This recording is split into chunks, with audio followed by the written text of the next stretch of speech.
Kisah Ashabul Qaryah merupakan salah satu kisah dalam Al-Quran yang termaktub dalam Quran Surat Yasin ayat 13. Ashabul Qaryah memiliki makna yaitu suatu penduduk negeri. Dikisahkan dahulu ada seorang raja bernama Antikhis yang memimpin negara Antakhyah. Raja itu kafir dan zalim. Lokasi negeri Antakhyah masih banyak perbedaan pendapat. Namun ada yang mengatakan berada lokasinya di kota Antakya, Turki. Raja itu mengaku-ngaku bahwa dirinya adalah seorang Tuhan dan mewajibkan seluruh rakyatnya untuk menyembah dirinya. Apabila ada salah seorang yang berani menolak, maka sang raja tidak segan-segan untuk menjebloskan orang itu ke dalam penjara dan juga membunuhnya. Tidak peduli siapapun orangnya, mau nabi, rasul, pejabat maupun orang biasa, semua wajib mentaati perintah sang raja. Atas kebijakan itu, suatu ketika tidak ada orang yang beriman di negeri itu kecuali 3 orang pemuda. Kabar itu pun akhirnya sampai ke telinga sang raja. Ia lalu memerintahkan prajuritnya untuk menjebloskan 3 pemuda itu ke dalam penjara dan dijatuhi hukuman mati. Kemudian proses hukuman mati dilakukan dengan disaksikan para penduduk negeri Antakhyah. Sebelum ketiga pemuda beriman itu dihukum mati, mula-mula sang raja memerintahkan untuk membunuh pemuda pertama dan kedua. Para prajurit lalu melaksanakan perintah itu.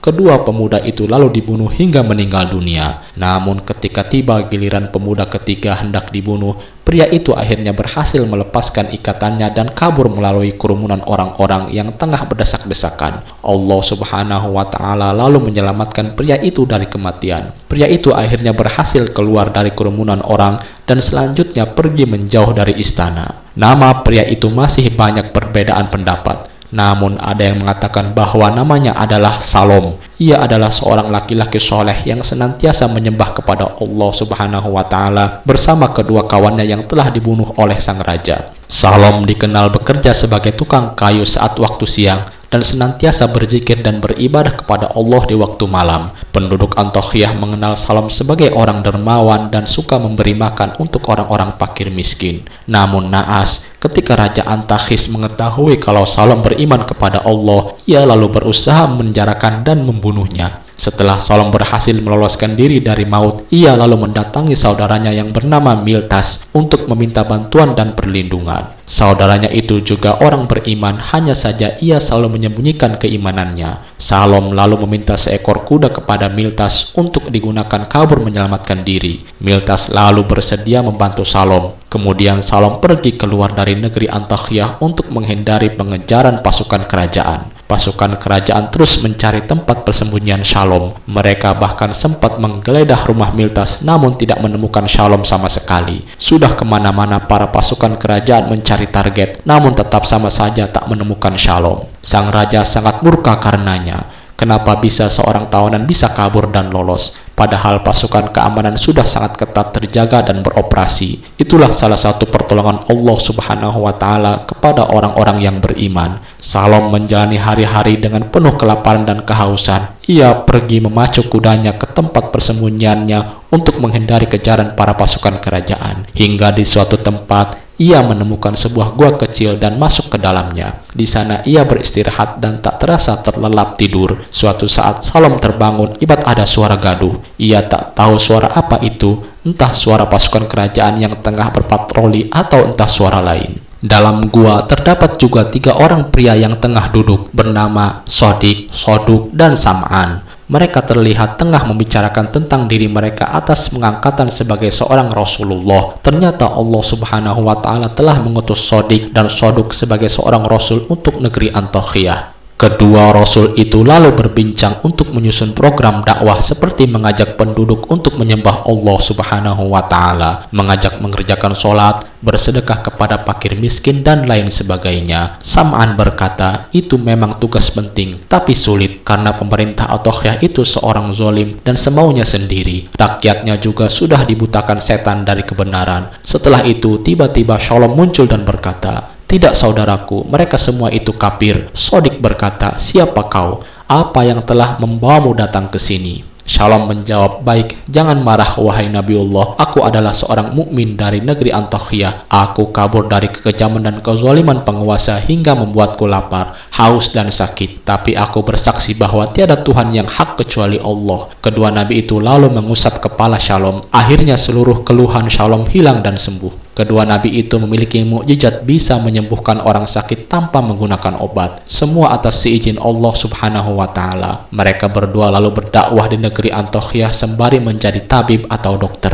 Klinik praktek bertempat di rumah Miltas, yaitu saudara Shalom yang juga orang beriman. Setiap orang yang datang berobat kepada kedua dokter itu pasti sembuh atas izin Allah Subhanahu wa Ta'ala. Pengobatan inilah yang dijadikan sarana dakwah untuk menyebarkan agama Allah Subhanahu wa Ta'ala. Kedua orang Rasul yang dikenal sebagai dokter itu pun menjadi viral dan kondang di negeri Antiokhia. Hingga suatu ketika kabar kedua dokter itu terdengar di telinga sang raja. Mereka berdua lalu dihadapkan kepada sang raja. Sang raja lalu berkata, "Bersujudlah kalian kepadaku, aku adalah raja dan Tuhan." Kedua Rasul lalu membantah, "Tiada Tuhan yang wajib disembah kecuali Allah Subhanahu wa Ta'ala." Raja lantas berteriak, "Tidak, hai dokter, tidak ada Tuhan selain diriku." Perdebatan sengit lalu berlanjut hingga akhirnya membuat sang raja murka. Raja lalu memerintahkan prajuritnya untuk memenjarakan kedua Rasul itu dan kemudian dibunuh. Setelah peristiwa itu, Allah Subhanahu wa Ta'ala lalu mengangkat Sam'an menjadi nabi dan mengutusnya untuk penduduk negeri Antiokhia. Sam'an juga menceritakan kabar gembira itu kepada Shalom. Shalom lalu berpesan, "Wahai saudaraku, berhati-hatilah karena sifat dan watak rakyat Antiokhia itu suka menikam dari belakang dan berkhianat. Sedangkan kamu adalah seorang nabi yang ingin menepati janji dan amanah." Kemudian Sam'an memulai dakwahnya di negeri Antiokhia. Ia muncul menjadi seorang saudagar yang kaya raya. Ia sangat dikenal di kalangan menteri kerajaan. Bahkan ia menjadi teman dekat sang baginda raja tanpa mengumbar identitas aslinya. Suatu ketika sang raja curhat kepada Nabi Sam'an tentang beberapa hal termasuk terkait sosok Sodik dan Soduk. Nabi Sam'an lalu berkata,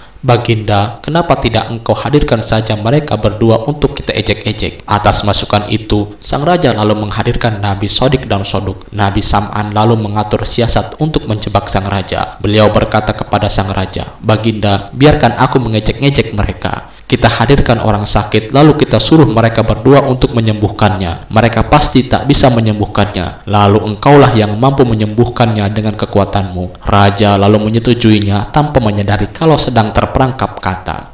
Kemudian dihadirkanlah seorang pejabat buta. Menghadapi situasi yang sulit itu, sang baginda raja tersadar dan merasa kebingungan. Bagaimana caranya ia bisa menyembuhkan orang buta itu? Berbeda dengan kedua Rasul Allah itu, mereka berdua lalu berkata, "Dengan seizin Allah, kembalilah sembuh, kau bisa melihat dan sehat." Dengan ajaibnya, orang buta itu akhirnya sembuh dan dapat melihat atas seizin Allah Subhanahu wa Ta'ala. Nabi Sam'an lalu berkata, "Wahai baginda raja, berimanlah kepada Allah dan jangan engkau kafir. Kami ini adalah para utusan Allah untukmu. Kami mengajak engkau untuk menyembah Allah Subhanahu wa Ta'ala, yaitu Zat yang Maha Esa lagi tunggal." Mendengar ajakan itu, sang raja lalu tersadar atas jebakan tantangan itu. Ia lalu berbalik memenjarakan Nabi Sam'an bersama kedua Rasul lainnya, yaitu Sodik dan Soduk. Mereka bertiga lalu akan dieksekusi mati di hadapan para penduduk Antiokhia. Di hari dijatuhkannya hukuman mati, para Rasul berkata kepada para penduduk Antiokhia, "Sesungguhnya kalian adalah kaum yang sudah kelewat batas. Kalian telah bermaksiat kepada Allah Subhanahu wa Ta'ala dan juga Rasulnya. Berimanlah kepada Allah daripada kelak kalian masuk ke dalam neraka." Para penduduk kafir itu lalu menantang kematian bagi orang-orang yang berbohong.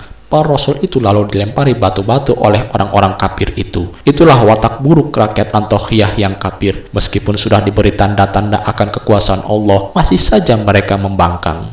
Di tengah penyiksaan itu, tiba-tiba muncullah Shalom yang datang seraya menyeru kepada penduduk agar beriman kepada Allah Subhanahu wa Ta'ala dan Rasulnya. Shalom juga menyeru kepada rakyat Antiokhia agar menyembah Allah dan meninggalkan sesembahan berhala. Namun seruan itu ditolak mentah-mentah. Mengetahui bahwa pria yang menyeru itu adalah Shalom, maka orang-orang kafir lantas menangkapnya dan merajam Shalom ramai-ramai hingga akhirnya meninggal dunia. Ketiga Rasul Allah akhirnya dapat menyelamatkan diri dari amukan masa saat orang-orang berpaling sibuk merajam Shalom. Allah Subhanahu wa Ta'ala lalu mengangkat roh Shalom dan berkata, "Masuklah ke dalam surga." Subhanallah. Meskipun penderitaan orang-orang beriman di negeri itu sangat menyakitkan, tetapi Allah Subhanahu wa Ta'ala pasti akan mengangkatnya ke derajatan tinggi dan mulia. Meskipun Shalom dijolimi kaum kafir, namun ia malah tetap mendoakan kaum itu agar mau beriman kepada Allah dan mendapat petunjuk. Namun Allah Subhanahu wa Ta'ala mengetahui bahwa kaum itu kaum ngeyel yang tidak akan pernah mau beriman. Akhirnya kaum itu mendapat azab dari Allah Subhanahu wa Ta'ala. Allah Subhanahu wa Ta'ala lalu memerintahkan malaikat untuk mengeluarkan jeritan super kuat dan dahsyat. Suara itu akhirnya mengakibatkan seluruh kaum-kaum kafir itu kesakitan dan akhirnya mati untuk selama-lamanya. Itulah tadi kisah singkat mengenai Ashabul Qaryah pada surat Yasin. Semoga bermanfaat. Assalamualaikum warahmatullahi wabarakatuh.